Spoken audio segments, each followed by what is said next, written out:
सबसे पहली रिक्वेस्ट ये है कि अगर आप मेरे चैनल पर नए हैं तो बेल आइकन को प्रेस कीजिएगा ताकि मेरी जितनी भी लेटेस्ट वीडियोस हैं वो आप तक पहुंच सके। तो मूव करते हैं आज के व्लॉग की तरफ। अस्सलामुअलैकुम, मेरा नाम है ज़ैन मुख्तार और आप मेरा यूट्यूब चैनल अंदर की बात विद ज़ैन मुख्तार देख रहे हैं। मैं उम्मीद करता हूँ आप सब लोग खैर वाफियत से होंगे। आज के इस व्लॉग में हम सबसे पहले बात करेंगे कि इमरान खान साहब ने एक डील का जिक्र किया है और ये डील किन दो अशखास के दरमियान हुई है इसके ऊपर बात करेंगे व्लॉग में आगे चलकर। उसके बाद ख्वाजा साद रफ़ीक और वफाकी वज़ीर दाखिला राना सनाउल्लाह और तारिक बशीर चीमा ने एक प्रेस कॉन्फ्रेंस की मॉडल टाउन लाहौर में। उन्होंने कुछ इल्ज़ामात लगाए हैं, ऐसे ही इल्ज़ामात उनके ऊपर भी लग रहे हैं, इनके ऊपर बात होगी। उसके अलावा इस्लामाबाद के धमाके से रिलेटेड एक JIT तश्कील में आई है, ये भी हम देखेंगे। फिर साथ साथ देखेंगे कि इमरान खान साहब ने क्या आगे की स्ट्रैटेजी बनाई है मुस्लिम लीग काफ के साथ मिलकर, और आखिर में बात होगी आज़म सवाती साहब के ऊपर। तो सबसे पहले चलेंगे, जो सबसे ज़्यादा हॉट टॉपिक हमारे मुल्क में होता है वो है इमरान खान साहब और PTI की सियासत। और आजकल चूँकि पंजाब के अंदर बड़ा ही सियासत का जो रस्सा कशी है वो तेज़ होती चली जा रही है और रोज़ बरोज़ हालात बद से बदतर की तरफ जा रहे हैं। हमने देखा कि किस तरीके से गवर्नर साहब ने डी नोटिफाई किया चीफ मिनिस्टर को और उसके बाद अदालत ने, लाहौर हाई कोर्ट ने बहाल किया हुआ है चीफ मिनिस्टर पंजाब परवेज़ इलाही को, और एक अंडरटेकिंग ली है अदालत ने परवेज़ इलाही साहब से कि आप 11 जनवरी 2023 तक एडवाइस गवर्नर को नहीं भेजेंगे असेंबली को तहलील करने की।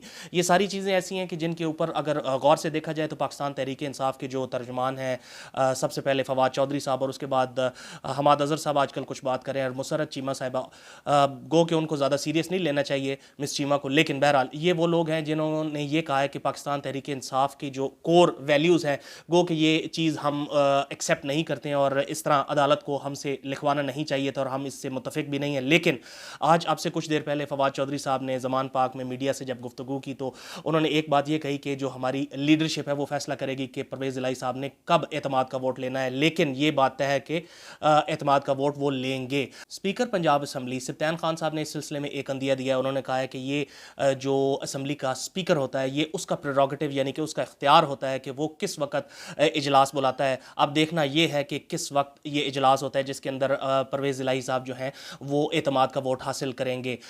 PTI की जो कोर कमेटी है उसका इजलास भी जारी है। फवाद चौधरी साहब का आज ये भी कहना था कि परवेज़ इलाही साहब के साथ मिलकर बैठेंगे और डिसाइड करेंगे कि कौन सा दिन, जिस दिन हमारे वोट पूरे होंगे।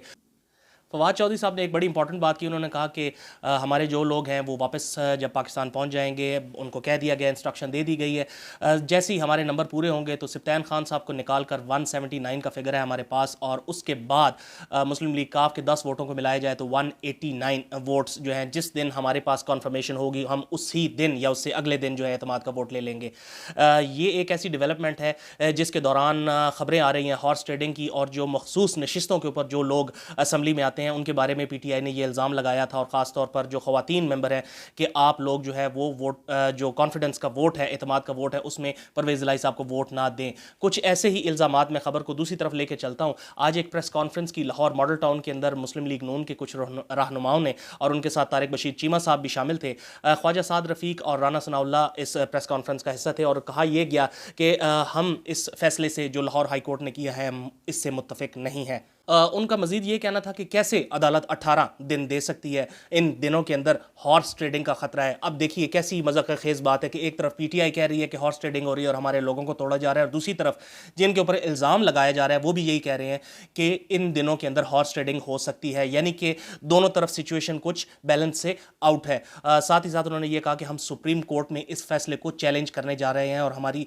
ये उम्मीद है कि सुप्रीम कोर्ट हमारी इस बात को सुनेगी। ये दो बातें ऐसी हैं जिनके ऊपर अगर आप गौर से देखें तो आपको इमरान खान साहब की जो अगले आने वाले दिनों का जो लाएअमल है शायद वो समझने में आसानी हो, क्योंकि इमरान खान साहब ने आज भी शाम में जब साफ़ियों से बात की तो एक ऐलान किया। वैसे तो खान साहब हमेशा कोई ना कोई ऐलान करते हैं और कोई ऐसी नई चीज़ होती है जिसको सुनने के बाद लोग इंतज़ार करने लगते हैं उस दिन का। तो आज खान साहब ने यह फरमा दिया है कि अप्रैल जो मर्ज़ी हो जाए, हर हालत में अप्रैल में इंतखाबात होंगे। देखिए, पहला इनका टारगेट था कि अगर दिसंबर के अंदर, दिसंबर से पहले ये असम्बलियाँ डिज़ोल्व होती हैं या दिसंबर के अंदर होती हैं, तो इनका टारगेट था कि रमज़ान से पहले इलेक्शंस जो हैं वो हो जाएंगे। अब अप्रैल की जो डेट एक आ रही है, देखना है कि खान साहब की क्या ये भी वही एक पॉलिटिकल टैक्टिक है जिसमें वो आगे निकल कर ज़रा शॉट मारते हैं और देखते हैं कि जो उनके मुखालिफिन हैं वो किस किस्म का स्टेप उठाते हैं। जहाँ तक इलेक्शंस की बात है तो 2-3 टेक्निकल बातें हैं जो मैं आपको इसमें बताना चाहता हूँ। नंबर 1 ये कि जब भी इलेक्शंस होंगे, ये चीज़ आप जहन में रखिए कि इलेक्शन कमीशन ऑफ पाकिस्तान के जो चीफ इलेक्शन कमिश्नर हैं वो सुप्रीम कोर्ट में भी ये बात जाकर कह चुके हैं कि जब तक मरदमशुमारी नहीं होगी और नई हल्का बंदियाँ नहीं होंगी, हम पुरानी जो हल्का बंदियाँ उनके ऊपर इलेक्शंस नहीं करवा सकते, क्योंकि इससे वोटर्स के साथ और जो लोग इलेक्शन लड़ेंगे उनके साथ ज्यादती है और इसके लिए अभी टाइम मांग सकता है इलेक्शन कमीशन ऑफ पाकिस्तान।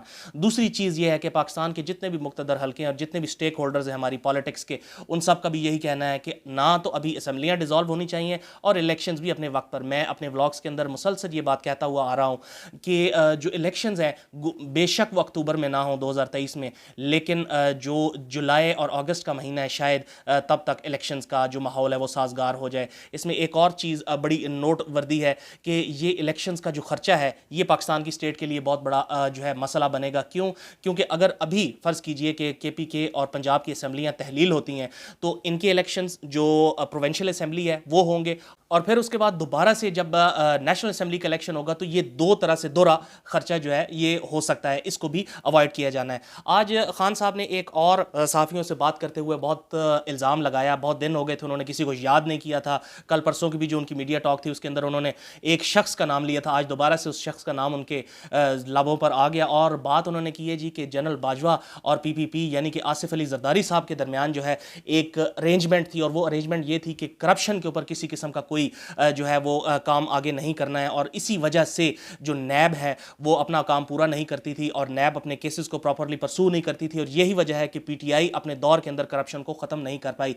यानी कि इमरान खान साहब ने अपने दौर 3.5 साल दौर की तमाम तर जो करप्शन के अगेंस्ट जो उनकी पॉलिसियाँ थीं और जो कुछ उन्होंने किया था वो सब कुछ उठा के उन्होंने डाल दिया जनरल बाजवा के ऊपर। हमें याद रखना चाहिए कि एक शख्सियत थी शहजाद अकबर साहब, उनका टास्क कुछ ये होता था कि वो पाकिस्तान से बाहर जाया करते थे एक माह में कई बार दौरों के ऊपर और कुछ चीज़ें इकट्ठी करके लाते थे। वो केसेस बनाए जाते थे, एसेट रिकवरी यूनिट उसका नाम था और वो केसेस नैब को दिए जाते थे और फिर नैब उन लोगों को जेलों में डालता था। सब लोगों ने, किसी ने 2 साल, किसी ने 1.5 साल, किसी ने 1 साल, बहुत सारी अपोजिशन जो उस वक्त की थी जो अभी हुकूमत में है ये जेलों में टाइम गुजार कर आ चुकी है। लेकिन आज वक्त ये है कि इन तमाम लोगों के ऊपर वो केसेस साबित नहीं हुए हैं। ये तो हो गई इमरान खान साहब की बात और इलेक्शन से रिलेटेड बात। इलेक्शंस के बारे में मैं दोबारा एक बात ये कहूँगा कि जब तक इमरान खान साहब तमाम स्टेक होल्डर्स के साथ बैठ कर बात नहीं करेंगे तब तक तारीख लेना शायद उनके लिए मुमकिन ना हो। और आज इस बात का उन्होंने इकरार किया कि अगर पंजाब की असम्बली को तहलील नहीं किया जा रहा या नहीं किया जा सकता तो KP की असम्बली को तो तहलील करने का कोई फ़ायदा ही नहीं है।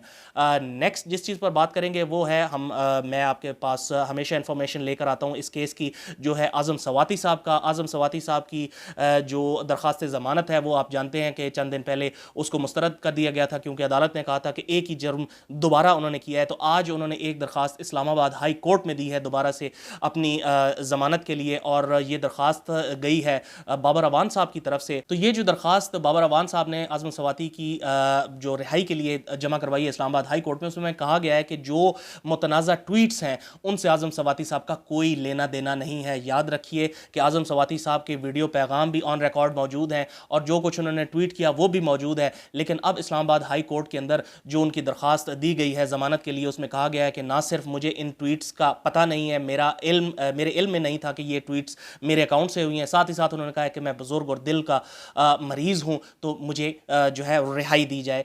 देखते हैं कि अदालत इसके ऊपर, सबसे पहली तो बात यह है कि ये मेंटेनेबल है या नहीं है, इसको सुनना भी है या नहीं, और उसके बाद फिर देखेंगे कि इसके ऊपर क्या होगा। मैं तमाम तरह इंफॉर्मेशन आपके पास पहुंचाता रहूँगा। आखिर में जो एक चीज़ है जिसके ऊपर बात करेंगे, इस्लामाबाद के अंदर जो अफसोसनाक वाक़या हुआ, धमाका हुआ और उसके नतीजे में एक पुलिस एहलकार की शहादत हुई और चंद लोग ज़ख्मी हुए, उसके ऊपर JIT बना दी गई है और तमाम तर मुहर्रिकात और ऐसी जो चीज़ें जो निशानदही करती हैं कि इस्लामाबाद के अंदर दहशतगर्दी आने वाले दिनों में अगर बढ़ सकती है तो क्या होगा, इन सारी चीज़ों के ऊपर उसके ऊपर देखा जाएगा। पाकिस्तान के बाकी तमाम जो लॉ इन्फोर्समेंट एजेंसीज़ हैं और इंटेलिजेंस एजेंसीज़ हैं, अब ये उनका इम्तिहान है। हमारी दुआ हमेशा से यही रही है कि पाकिस्तान को अल्लाह ताला और पाकिस्तान के अंदर बसने वाले तमाम तर लोगों को अल्लाह ताला अपने हिफ्ज़ व अमान में रखे। बहुत सारी पॉलिटिकल डेवलपमेंट कल इतवार के दिन भी होगी।